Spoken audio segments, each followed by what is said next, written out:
जय श्री राधे। बरूथनी एकादशी व्रत कथा।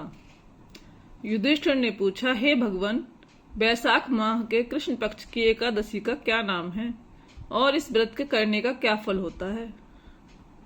श्री कृष्ण ने कहा, हे कुंती नंदन, वैशाख मास के कृष्ण पक्ष की एकादशी का नाम बरूथनी है।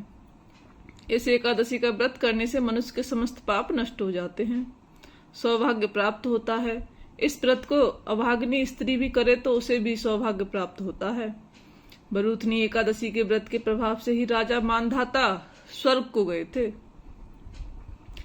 इस एकादशी के व्रत का फल 10,000 साल तपस्या करने के फल के समान होता है। सूर्य ग्रहण में कुरुक्षेत्र तीर्थ में जो एक बार स्वर्ण दान करने से फल प्राप्त होता है, यह उसी के बराबर है। शास्त्र में कहा गया है कि बरूथनी एकादशी के व्रत के प्रभाव से मनुष्य इस लोक में सुख और भक्ति तथा अंत में स्वर्ग तथा मुक्ति को प्राप्त कर लेता है।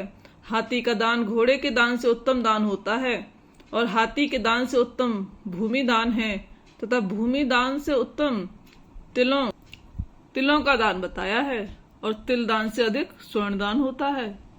स्वर्ण दान से उत्तम अन्न दान कहा गया है, क्योंकि अन्नदान से पितृ देवता मनुष्य सभी तृप्त हो जाते हैं। केवल कन्यादान को शास्त्रों में इस दान के समान माना गया है। बरूथनी एकादशी का व्रत करने से अन्नदान तथा कन्यादान का फल मिलता है। जो मनुष्य लोभवश हो कन्या का धन ले लेते हैं, वे मनुष्य प्रलय के अंत तक नरक में निवास करते हैं, और जो मनुष्य स्नेह पूर्वक धन सहित कन्या का दान करते हैं, उनके पुण्य को चित्रगुप्त भी लिखने में असमर्थ रहता है। इसीलिए बरूथनी एकादशी का व्रत करने वाले मनुष्य को कन्यादान का फल मिलता है। इस बरूथनी एकादशी का व्रत करने वाले मनुष्य को दशमी के दिन ही निम्न 10 वस्तुओं का त्याग कर देना चाहिए।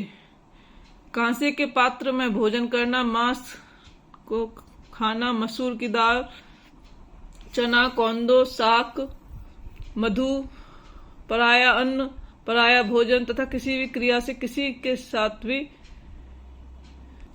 सहवास नहीं करना चाहिए। इस दिन जुआ नहीं खेलना चाहिए, सहन भी नहीं करना चाहिए।